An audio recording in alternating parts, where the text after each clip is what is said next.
নমস্কাৰ বন্ধু বান্ধৱসকল এই ভিডিঅ'টোৰ জৰিয়তে মই অসম টেটৰ প্ৰাৰ্থীসকলে ফলাফলৰ বিসংগতিৰ সন্দৰ্ভত ন্যায় পাবলৈ নেদেখাজনৰ ওচৰত কৰজোৰে প্ৰাৰ্থনা জনোৱাৰ বাবে প্ৰস্তুত কৰিছোঁ।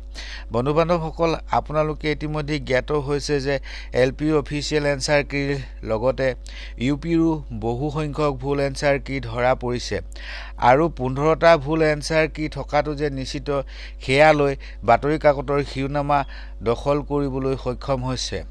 অতি বিসংগতি আৰু চকু কপালত উঠা এলপি আৰু ইউপিৰ ফলাফলত উত্তীৰ্ণসকলক এতিয়া নিযুক্তিৰ বাবে কিদৰে আবেদন কৰিবলৈ নটিচ জাৰি কৰিছে সেয়া এতিয়া সচেতন মহলৰ মাজত উদ্বেগৰ কাৰণ হৈ পৰিছে।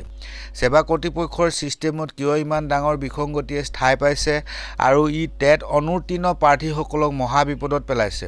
গতিকে এই সকল টেট প্ৰাৰ্থীৰ কথা চৰকাৰে ভাবিব লাগে আৰু তেওঁলোকক উচিত ন্যায় দিবলৈ চৰকাৰে পুনৰ এলপি আৰু ইউপিৰ ফলাফলৰ পুনৰ পৰীক্ষণ অৰ্থাৎ হাই লেভেলৰ স্ক্ৰুটাইনি কৰি সঠিকভাৱে এনসাৰ কি আৰু ফলাফল প্ৰদান কৰি সকলোৰে মংগল সাধন কৰিব লাগে বুলি চৰকাৰলৈ বিনম্ৰ অনুৰোধ জনাই আজিৰ ভিডিঅ'টো ইমানতে সামৰিছোঁ।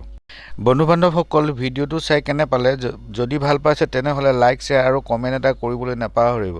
লগতে মোৰ এই চেনেলটো ছাবস্ক্ৰাইব কৰিব আৰু অল অপশ্যনত ক্লিক কৰি থ'ব যাতে এনে ধৰণৰ ইনফৰ্মেটিভ ভিডিঅ'বোৰ আপোনালোকে মই আপলোড দিয়াৰ লগে লগে পাই থাকে। ভিডিঅ'টো চোৱাৰ বাবে ধন্যবাদ। আজিলৈ আহোঁ, বাই।